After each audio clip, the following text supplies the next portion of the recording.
Γεια χαρά.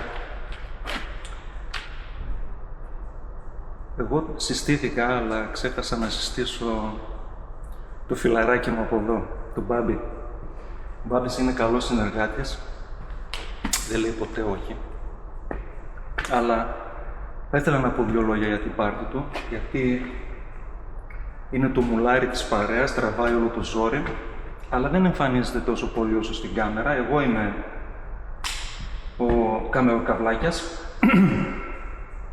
οπότε θεωρώ ότι θα έπρεπε να πάμε γύρω-γύρω να κάνουμε μια παρουσίαση, αλλά όχι μια παρουσίαση σαν οδηγό αγοράς, αλλά σαν συνεργάτη. Δηλαδή, θα προσπαθήσω να αποδείξω για ποιο λόγο τίποτα δεν είναι περιττό πάνω στο Μπάμπη και για ποιο λόγο επιλέχθηκαν μερικά πράγματα, πώς δουλεύουν μερικά πράγματα, ούτως ώστε ακόμη και φίλοι, ας πούμε, που δεν έχουν οδηγήσει φορτηγό ποτέ, δεν έχουν κάνει δίπλωμα, αλλά βλέπουν φορτηγά στον δρόμο και λένε «Wow, τι μηχανή είναι αυτή, τι ωραίο μηχάνημα είναι αυτό», να ξέρουν και δύο πράγματα, ας πούμε, πώς λειτουργεί, γιατί, πώς γίνεται η επιλογή μερικών πραγμάτων. Ξεκινώντας από εδώ μπροστά, από αυτή την υπέροχη μούρη, αυτό που πρώτα προκαλεί εντύπωση είναι τα πάρα πολλά φωτιστικά σώματα. Έτσι. Και ξεκινώντας από κάτω, έχουμε τους προβολείς ομίχλης, στη μέση έχουμε τα φώτα πορείας και τα διασταύρωσης. Εδώ, ίσως να φαίνεται από την κάμερα, έχει δύο φώτα τα οποία φεύγουν πορτοκαλί. Κάτσε να τα ανάψω. Αυτά εδώ, που χορεύουν εκεί πέρα τα φωτορυθμικά. Αυτά τα φώτα χρησιμεύουν όταν είμαστε μέσα σε εργοτάξια και η ορατότητα είναι περιορισμένη. Μπορεί να είναι νύχτα, μπορεί να έχει ομίχλη ή να έχει πολλά οχήματα που δουλεύουν ταυτόχρονα, πρέπει να τα έχουμε αναμένα και η αφεντιά μου πρέπει να έχει επάνω γυλαίκο φωσφορούχο και κράνος. Έτσι. Ανεβαίνοντας πιο πάνω, εδώ έχουμε την πινακίδα για τα επικίνδυνα υλικά. Εδώ. Ουσιαστικά αυτό που κάνεις είναι τη γυρνάς, γιατί είναι έτοιμος ο Μπάμπης να οδηγήσει επικίνδυνα υλικά και εγώ είμαι έτοιμος. Έχω ADR στην άδειά μου. Έτσι. Μετά έχουμε αυτά τα φώτα και τα επάνω τα φώτα. Και τα δύο λειτουργούν με ξεχωριστό διακόπτη. Αυτά μπορούν να χρησιμοποιηθούν πάρα πολύ ωραία όταν οι συνθήκες είναι λίγο παράξενες. Αν χιονίζει, για παράδειγμα, ή αν βρέχει, αυτά κάνουν πολύ καλή δουλειά. Τα άλλα επάνω είναι πολύ καλύτερα όταν είναι καθαρά τα πράγματα, έτσι. Εδώ φυσικά έχει σκαμνάκι, γιατί μερικές φορές θέλεις να φτάσεις ψηλά και δεν μπορείς. Και εδώ έχουμε το ραντάρ του, για να βλέπει την απόσταση από τα αυτοκίνητα που είναι μπροστά μας. Εδώ έχει δύο κάμερες. Η μία η κάμερα διαβάζει τις πινακίδες και κάνει πολύ συχνά λάθος. Δεν πειράζει. Λοιπόν, και εκεί έχεις ένα καθρέφτη τέρμα πάνω, ο οποίος καθρέφτης είναι για να βλέπεις ό,τι υπάρχει μπροστά από τον Μπάμπη. Είναι πάρα πολύ καλός, γιατί κάθεσαι πολύ μακριά από τη μούρη και εδώ κάτω χαμηλά δεν μπορείς να δεις τίποτα, οπότε εκείνος ο καθρέφτης είναι υπέροχος. Τώρα, τι σημαίνει P340? P είναι το μέγεθος της καμπίνας. Είναι η δεύτερη μεγαλύτερη καμπίνα της Scania. Η μικρότερη είναι η L και φτάνει μέχρι S. Η S ουσιαστικά είναι, πώς να το πούμε, για μακρινά ταξίδια. Έχει μέσα κρεβάτι, περπατάς όρθιος. Αυτή δεν είναι η μικρότερη, οπότε δεν σε πιάνει κλειστοφοβία, αλλά έχει άλλες φινέτσες που μπορούμε να δούμε αργότερα. Και τη χρειαζόμαστε τη συγκεκριμένη καμπίνα. Ποιος δεν θα ήθελε να έχει μια S καμπίνα, έτσι, που είναι 4,5 μέτρα ψηλή. Αλλά πρέπει να χωνόμαστε σε μονοπάτια που είναι στενάχωρα. Γι' αυτό το λόγο είναι κοντός ο μπαμπίνος. Το χαμηλότερο που μπορεί να φτάσει είναι 3,02, αλλά έχει πτυσσόμενη οροφή ο χώρος φόρτωσης, θα το δείξουμε μετά, και μπορεί να φτάσει μέχρι τα 3,78. Λοιπόν, δεν νομίζω να έχω ξεχάσει κάτι εδώ μπροστά, Μπάμπη. Τι άλλο να πούμε, ρε αδερφέ, ότι έχεις 2 γυαλοκαθαριστήρες και ότι οι τσιλίτρες σου είναι ακριβώς στον γυαλοκαθαριστήρα και εδώ πάνω. Να το πούμε. Μετά ανοίγει εδώ πέρα το καπάκι του, αλλά το μόνο που μπορείς να δεις είναι τα υγρά για το ψυγείο. Τίποτε άλλο. Δεν υπάρχει δείκτης να δεις λάδια και τέτοια. Ξέχασέ το. Έτσι, όλα γίνονται ηλεκτρονικά από μέσα. Μία άλλη φινέτσα που υπάρχει είναι το πρωί, αν θέλεις να κάνεις τον έλεγχό σου, ας πούμε, μπορείς, κάνει εδώ πέρα, ανάβει όλες τις λάμπες για να δεις αν δουλεύουν, ας πούμε, σαν χριστουγεννιάτικο δέντρο. Τις δουλεύει όλες, μπρος, πίσω, ξέρω εγώ, φρένα, τα πάντα, όλα πηγαίνει γύρω-γύρω. Τέλος. Εδώ τι έχουμε?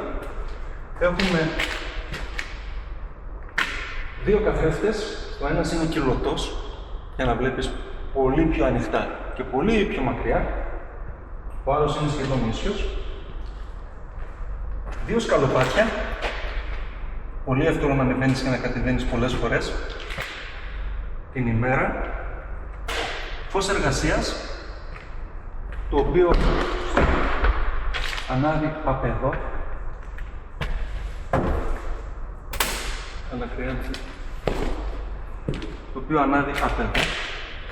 Και έχει επίσης και φως εργασίας εδώ, όπως φαίνεται, και μετά θα πάμε να δούμε πιο μετά και πιο πίσω. Λοιπόν,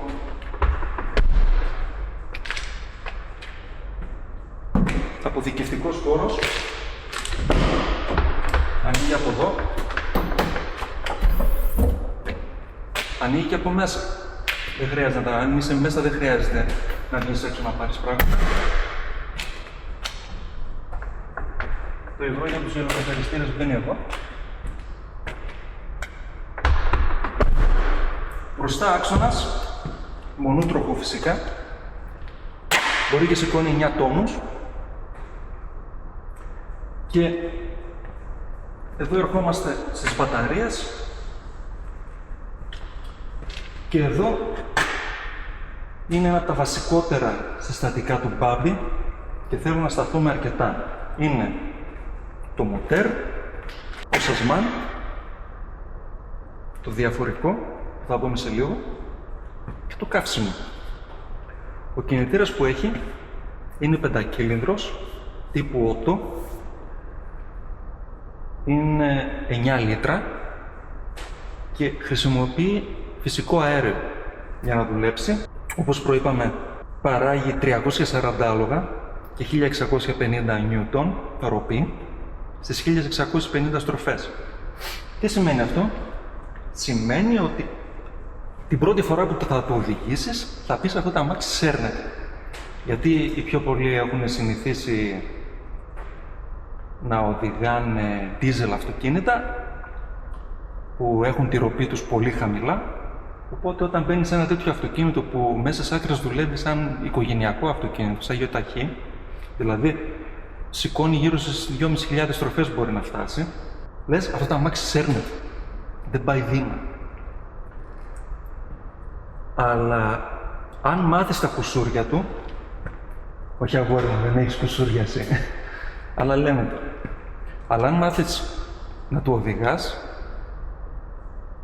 τότε θα δεις και τις αρετές του. Για ποιο λόγο έγινε επιλογή φυσικού αερίου, το οποίο είναι μεθάνιο, και σίγουρα θα έχεις ακούσει «Α, μύρισε μεθάνιο». Με λίγα λόγια, ο Μπάμπης πάει με κλανιές. Στη Στοκχόλμη έχουν αρχίσει να μπαίνουν περιβαλλοντολογικές ζώνες, που αυτή τη στιγμή είναι κλάσεις 2, που σημαίνει ότι για να μπεις μέσα ή πρέπει να έχεις φυσικό αέριο ή πρέπει να έχεις diesel με AdBlue. Αλλιώς δεν μπαίνεις. Και όσο περνάει ο καιρός, γίνονται δυσκολότερα τα πράγματα. Σε λίγο μπαίνουμε πλέον στην κλάση 1, που εκεί πλέον πρέπει να έχεις μηδενικούς τρύπους. Τώρα θα μου πεις, για ποιο λόγο δεν αγοράσατε μπαταρία, για να είσαστε έτοιμοι και για την κλάση 1. Εντάξει, γιατί έπεσε στο τραπέζι, αλλά αυτή τη στιγμή οι τιμές είναι απαγορευτικές για την εταιρεία. Οπότε δεν υπήρχε και λόγος. Το καύσιμο που παίρνει έχει 8 μπουκάλες. Η κάθε μπουκάλα παίρνει 20 κιλά, πάμε στα 160 κιλά μεθάνιο. Μιλάμε για πολύ κλανιά. Η Scania λέει ότι μπορείς να οδηγήσεις 650 χιλιόμετρα αν το φουλάρεις. Εγώ κάνω παραπάνω, αλλά όχι επειδή είμαι θαυμάσιος οδηγός, αλλά επειδή το αυτοκίνητο, ενώ μπορεί να έχει μεικτό 28 τόνους και ωφέλιμο φορτίο 15,5 τόνους, τα αμάξι δεν φορτώνεται ποτέ πάνω από 7 και πολύ λέω 7 τόνους. Γιατί στη δική μας τη δουλειά έχουμε ανάγκη από όγκο, δεν έχουμε ανάγκη από βάρος. Αυτά που κουβαλάμε δεν είναι βαριά πράγματα, δεν κουβαλάμε σακιά τσιμέντο, ας πούμε. Έτσι, είναι τροφές, τα πιο βαριά που κουβαλάμε ουσιαστικά είναι ζωοτροφές και αν τύχει καμιά φορά να πάω εδώ απέναντι να φορτώσω τσιμέντα και εκεί πάλι θα πάρω 1-2 παλέτες που είναι στους 3 τόνους, ας πούμε. Οπότε τα αμάξι δεν ζορίζεται, τα αμάξι ζορίζεται από την κίνηση. Από την κίνηση της Στοκχόλμης, εκεί τρώει ζόρι. Το σταμάτα ξεκίνα το τρώει το αυτοκίνητο, όχι το βάρος.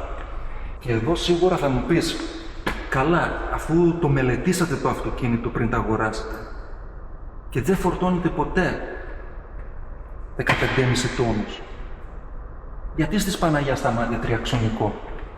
Δεν ήταν καλύτερα να είναι διαξονικό και πιο φθηνό και πιο ελαφρύ, περισσότερη οικονομία? Καλά το σκέφτηκες, αλλά υπάρχουν κάποιοι κανόνες που πρέπει να ακολουθήσουμε, γιατί η Scania λέει 9 τόνους φόρτωσε, δεν έχει πρόβλημα, έτσι. 19 τόνους πίσω στον μπόγκι φόρτωσε, δηλαδή 10 στον άξονα της κίνησης και άλλους 9 βάλε πίσω, δεν έχει πρόβλημα. Ναι, αλλά έρχεται το Υπουργείο Συγκοινωνιών και σου λέει, κάτσε ρε φιλαράκι, εσένα το αυτοκίνητό σου είναι 9,75. Ο άξονα, η απόσταση από τους άξονες είναι πολύ κοντά. Οπότε εσύ, όταν θα περάσεις από το δρόμο, θα τον χαλάσεις. Οπότε δεν με ενδιαφέρει τι λέει η Scania, θα ακούσεις τι σου λέω εγώ. Οπότε πάρε αυτό το χάρτη, μελέτησέ τον, για να δεις πόσο βάρος σηκώνει ο κάθε δρόμος, για να ξέρεις και εσύ πώς να φορτώσεις το αυτοκίνητο. Γι' αυτό πολλές φορές μπορεί να δείτε το αυτοκίνητο να είναι τελείως άδειο και το εμπέλης να είναι κάτω. Δεν τον ανεβάζω. Για ποιο λόγο? Γιατί θέλω ο άξονας της κίνησης να έχει κάτω από 7 τόνους. Να μοιράζεται το βάρος δηλαδή στις δύο ρόδες. Αν το αυτοκίνητο είχε άξονες με μεγαλύτερη απόσταση μεταξύ τους ή αν είχε ακόμη έναν άξονα, τότε θα μπορούσα να φορτώσω περισσότερο. Δηλαδή υπάρχουν σημεία στην πόλη, υπάρχουν γέφυρες, αλλά υπάρχουν και γειτονιές που η άσφαλτος δεν την παλεύει. Και δεν μπορείς να μπεις εκεί μέσα με όποιο αυτοκίνητο να είναι. Δεν ξέρω αν υπάρχει το ίδιο σύστημα και στην Ελλάδα. Εσείς θα μου πείτε, αυτοί που ξέρετε. Αλλά εδώ τα πράγματα είναι πολύ αυστηρά. Το πόσο βάρος θα έχει ο κάθε άξονας. Έτσι. Τώρα, εκεί μέσα έχει ένα deposit, το οποίο, ως διαμαγείας, χρειάζεται diesel. Και θα μου πεις, πώς γίνεται, ας πούμε, αυτοκίνητο που είναι τόσο περιβαλλοντολογικά focus να έχει diesel?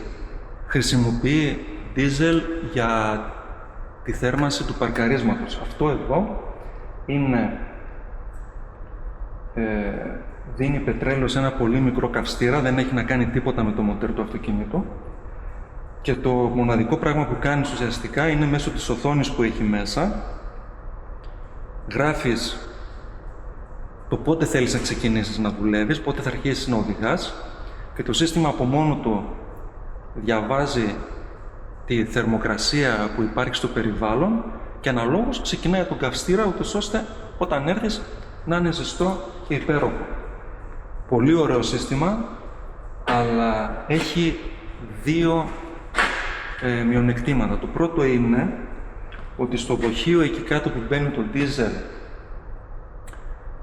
δεν έχει δείκτη, οπότε μπορεί να αδειάσει και να μην του πάρεις χαμπάρι. Και το δεύτερο είναι ότι αν αδειάσει, μετά και να το φουλάρεις, δεν ξεκινάει. Πρέπει να πας στη σκάνια να το ξαναπρογραμματίσει. Και πιστεύω ότι είναι πάρα πολύ κακό αυτό το πράγμα. Πρέπει συνέχεια να έχεις στο μυαλό σου το χειμώνα να μην μείνεις ποτέ από καύσιμο. Αν δεν θέλεις φυσικά να ξύνεις παράθυρα πρωί-πρωί. Ερχόμενοι στον πίσω άξονα, μόνο ο μεσαίος άξονας έχει κίνηση, έτσι. Το διαφορικό του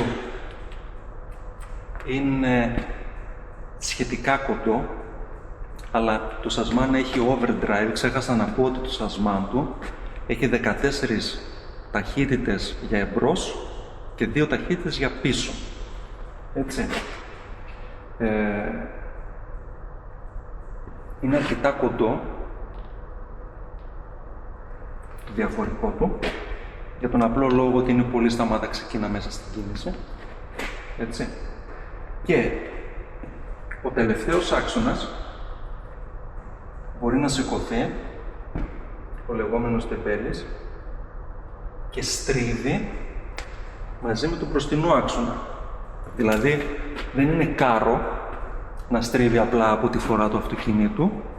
Μπορεί το αυτοκίνητο να είναι τελείως σταματημένο και ο άξονας στρίβει. Αυτό, όταν ο άξονας είναι κάτω, μειώνει τον κύκλο πάρα πολύ σε σχέση με έναν άξονα που θα μπορούσε να είναι σταθερός. Έτσι. Τώρα, ένα άλλο σύστημα που έχει το συγκεκριμένο αυτοκίνητο είναι ότι ο τεμπέλης πέφτει αυτόματα κάτω αν ο άξονας της κίνησης έχει επιφορτιστεί με περισσότερο από 10,5 τόνους. Τι γίνεται όμως τώρα? Εδώ έχει μία παράγραφο πρέπει να βάλουμε, ένα αστεράκι.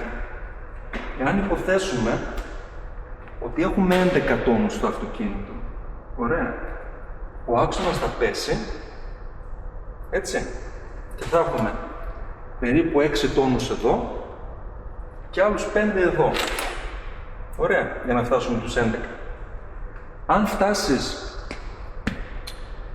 αν είσαι σε ένα περιβάλλον που το έδαφος είναι γλιστερό, που μπορεί να είναι χαλίκι, μπορεί να είναι άμμος, μπορεί να είναι χιόνι, μπορεί να είναι οτιδήποτε και να είναι, και χρειάζεσαι περισσότερη πρόσφυση στον άξονα της κίνησης.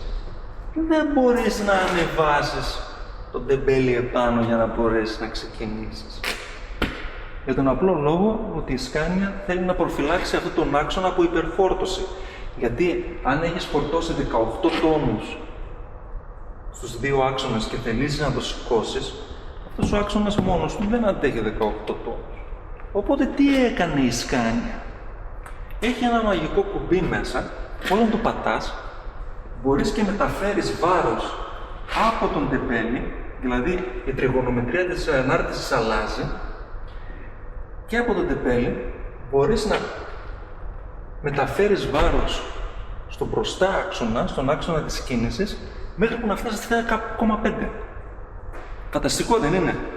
Ξαφνικά, μαζί με το αντισπίν που έχει, το εμπλοκέ του διαφορικό που μπορείς να χρησιμοποιήσεις από εκεί, και το άλλο το intelligence αντισπίν που έχει, εγώ προσωπικά με τα συγκεκριμένα τα λάστιχα, οπουδήποτε και να έχω βρεθεί το χειμώνα, δεν έχω κολλήσει ποτέ. Ποτέ. Έτσι. Ασχέτως το πόσο βάρος έχει το αυτοκίνητο κτλ. Ωραία. Οπότε αυτά τα συστήματα, τα anti-spin και τα anti-slat και τα πώς λέγονται, ξέρω εγώ, όλα δουλεύουν τέλεια. Και το λάστιχο φυσικά κάνει τη δουλειά του. Και μιλώντας για λάστιχα, από τον Νοέμβριο μέχρι περίπου μέσα Απριλίου πρέπει να έχεις χειμερινά λάστιχα στα σουηδικά φορτηγά, τα οποία δεν θα γράφουν μόνο MS, Mud and Snow, για τον απλό λόγο ότι πολλοί μπαγαπόντιδες, για να μην πληρώσουν ακριβά χειμερινά λάστιχα, αγοράζανε MS, αλλά ήτανε Mud and Sand. Δηλαδή δεν ήταν για χιόνι, ήταν για άμμο. Και όπως ξέρουμε, οι άμμος και το χιόνι δεν έχουν τίποτα κοινό μεταξύ τους. Και τι γινόταν, κολλούσαν στους δρόμους. Οπότε τώρα βγαίνει το Υπουργείο Συγκοινωνιών και λέει: παγλαμάδες, ακούστε. Δεν φτάνει να έχει νυφάδα. Θα έχει τη βουνοκορφή επάνω το λάστιχο. Έτσι. Και θα έχει τουλάχιστον 5 χιλιοστά τακούνι. Αλλιώς σας καθάρισα. Επίσης, επιτρέπεται από τον Νοέμβριο μέχρι τον Απρίλιο να έχεις και λάστιχα με καρφιά, αν θέλεις. Αλλά τα καρφιά πρέπει να είναι συμμετρικά. Τι σημαίνει συμμετρικά? Σημαίνει αν δεν θέλεις να έχουν όλες οι ρόδες, τότε θα έχει ή ο μπροστά άξονας ή όλος ο μεσαίος άξονας. Αυτός είναι διπλού τροχού, που σημαίνει ότι ή οι δύο εξωτερικοί τροχοί θα έχουν, ή οι δύο εσωτερικοί θα έχουν, ή όλοι. Δεν μπορείς δηλαδή να έχεις καρφιά μπροστά αριστερά και πίσω δεξιά. Εύκολο. Έτσι. Και αυτό όσο έχει να κάνει με λάστιχα, τροχούς, και ένα άλλο πράγμα που χρειάζεσαι να γνωρίζεις είναι οι διαστάσεις. Το συγκεκριμένο λάστιχο είναι 3,15 70-22,5 και αυτό χρειάζεται, θα το μάθεις αργότερα για ποιο λόγο χρειάζεται. Να το ξέρεις. Λοιπόν, και συνεχίζοντας την περιήγησή μας στον Κυρμπάμπη, ερχόμαστε λίγο πιο πίσω. Εδώ κάπου.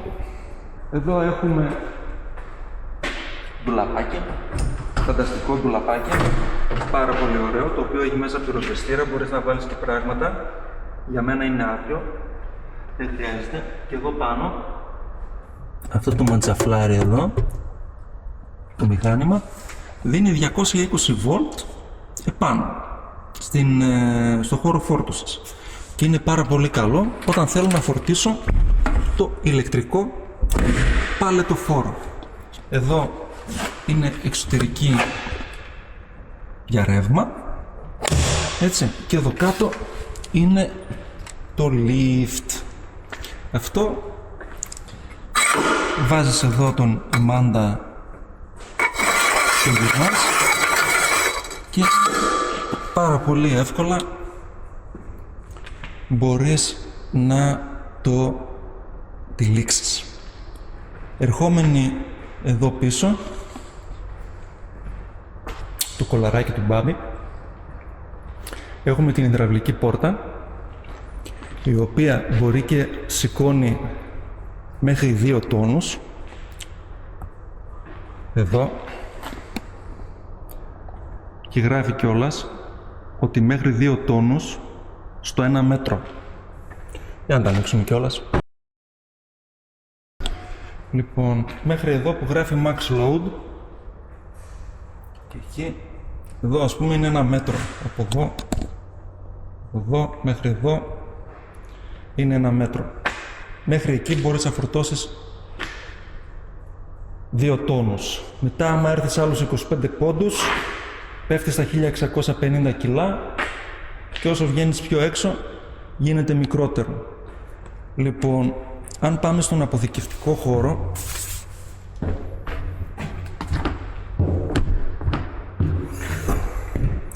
λειτουργεί με αυτά τα κουμπάκια. Έτσι. Και υπάρχει μεζούρα εδώ για να ξέρω τι ύψος έχει το αυτοκίνητο, αλλά κάμερα σε μένα, αλλά προσοχή, γιατί για να δείχνει σωστά η μεζούρα πρέπει η οροφή να ανέβει τέρμα επάνω και μετά να κατέβει στο επιθυμητό ύψος. Και βλέπουμε εδώ είναι το... Από εδώ μπορείς να χρησιμοποιήσεις το υδραυλικό για να ανεβάσεις και να κατεβάσεις πράγματα. Η οροφή είναι με 4 υδραυλικούς ανυψωτήρες. Στο μέγιστό της μπορώ να φορτώσω πράγματα μέχρι 2,25. Εδώ έχω μια πανέμορφη κατασκευή για τους συμβάντες μου και μια σκούπα όταν θέλω να δείχνω και να είμαι λίγο πιο καθαρός. Εδώ ανάβουν τα φώτα, τα οποία είναι LED, που σημαίνει ότι τραβάνε λιγότερο ρεύμα και χαλάνε πολύ πιο σπάνια. Εδώ είναι 220 για να φορτίζω το παλετοφόρο μου, το οποίο σηκώνει μέχρι και 2 τόνους και η μπαταρία του βγάζει περίπου 1,5 μέρα με τις δουλειές που κάνω. Έτσι. Ξέχασα να πω ότι τη συγκεκριμένη μεζούρα την έχω και εδώ. Εδώ μπροστά. Οπότε με εκείνον τον καθρέφτη που μπορώ να το βλέπω και ξέρω πόσο ύψος έχει κάθε φορά το αυτοκίνητο σε περίπτωση που το έχω ξεχάσει. Το lift πίσω δουλεύει με αυτά τα κουμπιά, έτσι. Αυτό ανεβαίνει, με αυτό. Λοιπόν, και κοίτα τώρα να δεις τι γίνεται. Το κλείνεις και μόλις φτάσει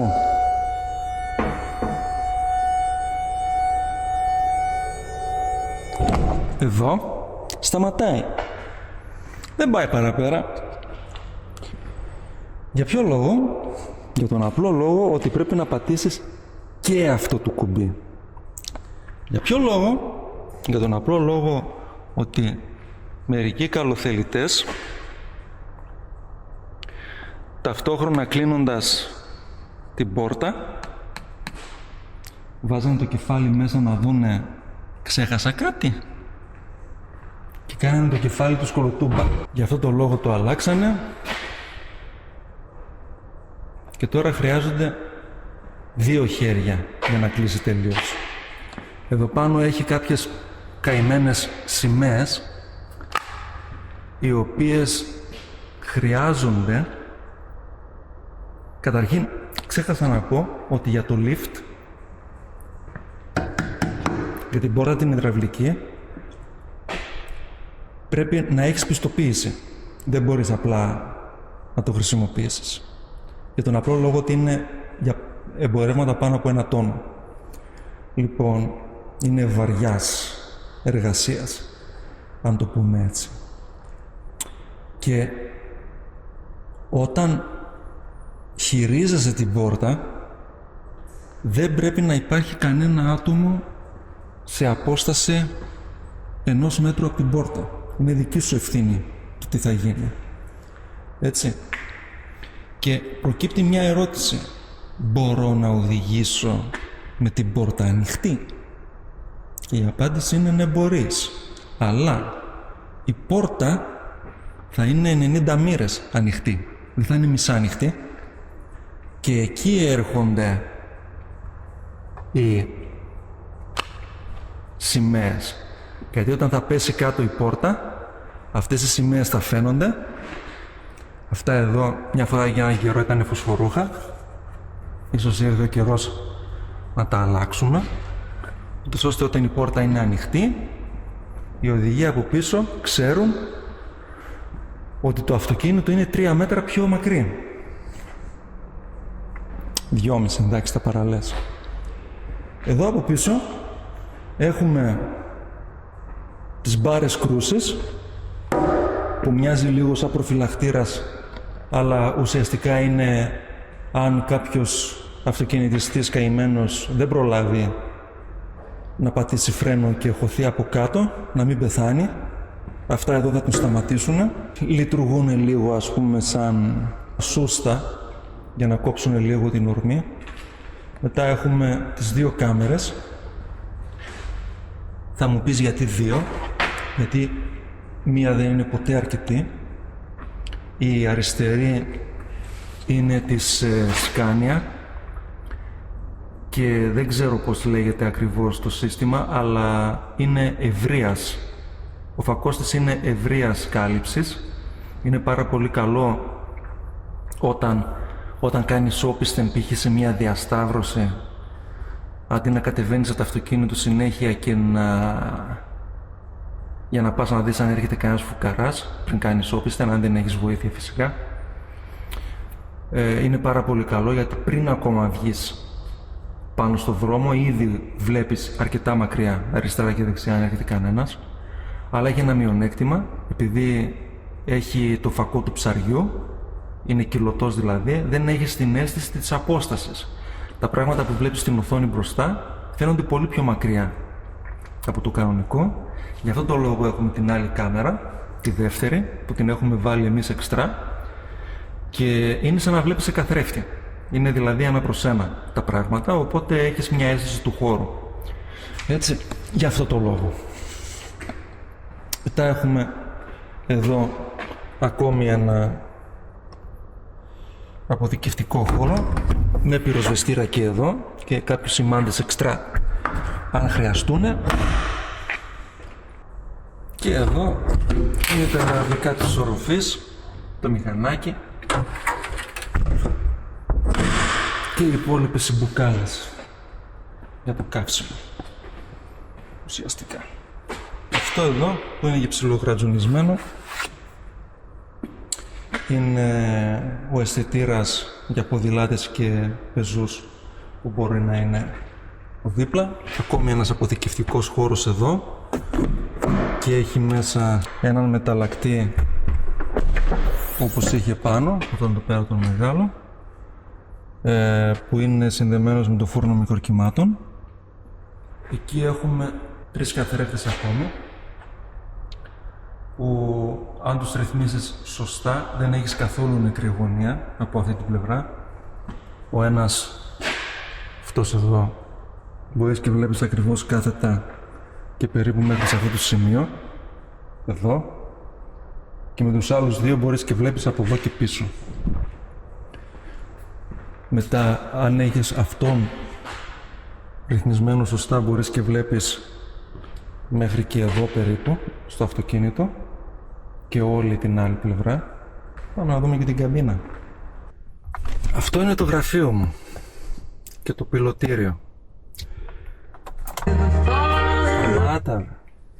Λοιπόν, τι έχουμε εδώ? Αν το κάνουμε όλο μία γύρα στα γρήγορα, ξεκινάμε από εκεί, το φωσφορούχο που μιλήσαμε προηγουμένως μαζί με το κράνος, το φούρνο μικροκυμάτων, ψυγείο, καρέκλα του συνοδηγού μονίμως κάτω, ποτηροθήκες, για το αλκοόλ να μετράμε, οι 2 οθόνες που είχαμε πει προηγουμένως. Θέλω να δείξω τη διαφορά με τις κάμερες. Δεν ξέρω τώρα πόσο καλά μπορεί να φαίνεται από την κάμερα που γράφω, αλλά αυτή είναι το τι φαίνεται με τις σκάνια την κάμερα και αυτό είναι με την άλλη την κάμερα που είναι ίσια. Βλέπεις τη διαφορά, ας πούμε. Εδώ τα βλέπεις σχεδόν τα πράγματα καθαρά και πόσο κοντά είσαι και πόσο πιο μακριά φαίνονται εδώ. Εντάξει, τώρα είναι καταστροφή αυτό που κάνω, αλλά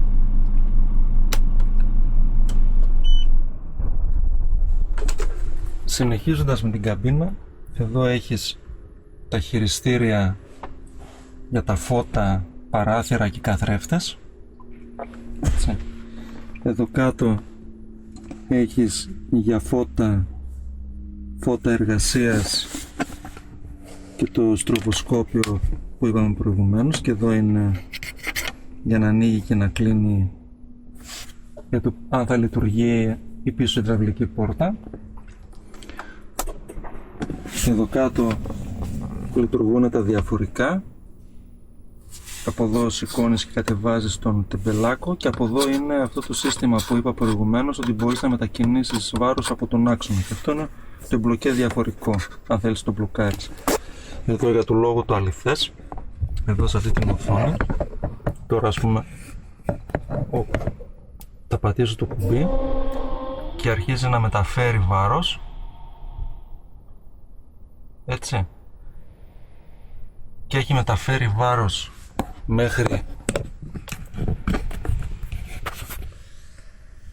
μέχρι ο άξονας της κίνησης να πιάσει 9,9, δηλαδή 10 τόνους το maximum, και ο τεμπέλης έχει μόλις 2 τόνους επάνω. Και μετά μπορώ να το ξαναπατήσω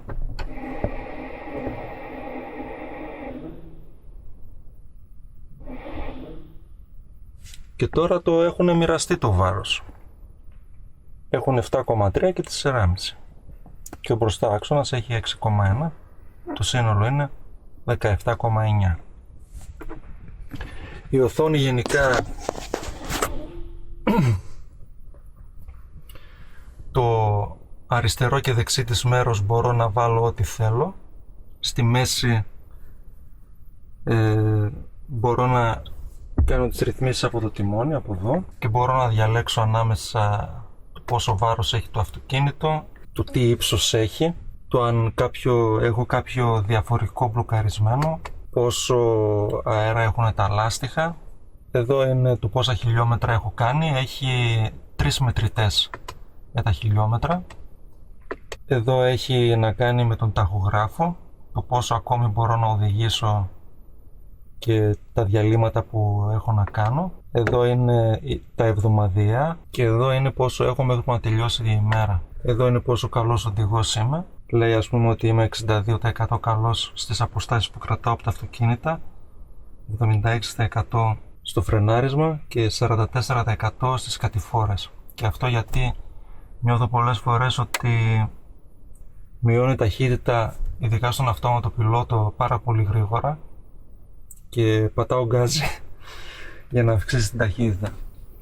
Εδώ είναι όλες οι βοήθειες που υπάρχουν για τον οδηγό.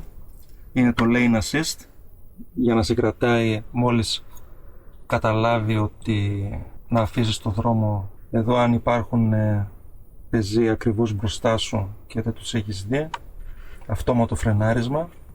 Αυτό κλείνει τους συναγερμούς, δηλαδή αν το πατήσω αυτό σημαίνει ότι όλοι οι αισθητήρες γύρω γύρω δεν θα ακούγονται πλέον, δεν θα δουλεύουν, και αυτό είναι ότι αν σε περίπτωση πηγαίνω πάνω από το όριο μιας πινακίδας, πηγαίνω γρηγορότερα, δεν θα ακούγεται, γιατί εδώ δείχνει ας πούμε την πινακίδα, αλλά πολλές φορές ο Μπάμπης διαβάζει λάθος, δηλαδή το 30 το βλέπει 80, το 80 30, το 40 το βλέπει 90 και μερικές φορές δεν δουλεύει όπως είναι. Μετά ένα πολύ καλό ατού που έχει είναι το GPS, το οποίο έχει πολλά χαρίσματα. Εδώ κάτω ουσιαστικά είναι ο κλιματισμός, σύνδεση με τηλέφωνο ας πούμε για να βλέπεις τα τέτοια. Εδώ είναι το χειροφρενάκι, εδώ είναι το βοηθητικό φρένο που χρησιμοποιεί και το σασμάν και τα καυσαέρια για να σου κόψει ταχύτητα. Είναι ένα πάρα πολύ καλό εργαλείο στις μεγάλες κατηφόρες για να μην χρησιμοποιείς το βασικό φρένο με το πόδι, γιατί μπορεί αν έχεις πολύ βάρος οι δίσκοι να υπερθερμανθούν και στο τέλος να μην έχεις καθόλου φρένα, αλλά με αυτό το μοχλό που έχει 5 θέσεις μπορείς να μειώσεις την ταχύτητα με τη βοήθεια του μοτέρ και του σασμάν. Από εδώ μπορώ να διαλέξω αν θέλω το σασμάν να είναι αυτόματο ή με ταχύτητες. Για να αλλάξω ταχύτητες κάνω προς τα πάνω και την επόμενη ταχύτητα προς τα κάτω για να κατεβάσω ταχύτητα, έτσι. Και εδώ στο τιμόνι, εδώ έχει να κάνει με τη μουσική, εδώ έχει να κάνει με τον αυτόματο πιλότο και εδώ αυτό είναι βοήθημα για τις κατηφόρες. Μπορώ να δηλώσω μια ταχύτητα που δεν θέλω να ξεπεράσει το αυτοκίνητο και ο Μπάμπης το κανονίζει μόνος του. Και εκεί πάνω έχουμε τον ταχογράφο και είχα πει ότι πρέπει να θυμόμαστε τις διαστάσεις του τροχού της κίνησης, γιατί ο ταχογράφος πρέπει να περνάει από έλεγχο κάθε 2 χρόνια και κάθε φορά που περνάει από έλεγχο του βάζουν ένα αυτοκόλλητο, αυτό εδώ, και μεταξύ άλλων γράφει με ποιο λάστιχο τις διαστάσεις του ελαστικού όταν πέρασε τον έλεγχο. Αν ο τροχός είναι μικρότερος, τότε σημαίνει αυτόματα ότι κάνει πιο πολλούς κύκλους και το κοντέρ δεν δείχνει σωστά. Η κατ' επέκταση ούτε ο ταχογράφος γράφει σωστή ταχύτητα. Οπότε πρέπει να είναι καλυμπραρισμένο. Και για αυτό το λόγο πηγαίνει για καλυμπράρισμα κάθε 2 χρόνια, γιατί μέσα στη διετία το λάστιχο του άξονα κίνησης φαγώνεται, που σημαίνει ότι το λάστιχο γίνεται μικρότερο, έτσι, και κάνει περισσότερους κύκλους. Αφού κάνει περισσότερους κύκλους, το κοντέρ δείχνει λάθος, δείχνει ότι πηγαίνεις με περισσότερο από όσο πηγαίνεις στην πραγματικότητα, γιατί το κοντέρ στα φορτηγά δείχνει πραγματικά χιλιόμετρα, δεν είναι όπως τα οικογενειακά αυτοκίνητα που μπορεί να έχουν ένα σφάλμα μέχρι και 10 χιλιόμετρα σε μερικές εταιρείες, έτσι. Αυτός είναι ο Μπάμπης με τα καλά του και τα καλά του, γιατί στραβά δεν έχει ο Μπάμπης. Οπότε τώρα θα πάω να τον παρκάρω και θα σας ευχαριστήσω πάρα πολύ που το είδατε μέχρι εδώ, γιατί νιώθω ότι θα γίνει πολύ μακρύ αυτό το βίντεο. Τέλος πάντων, ευχαριστώ πολύ και τα λέμε στο επόμενο.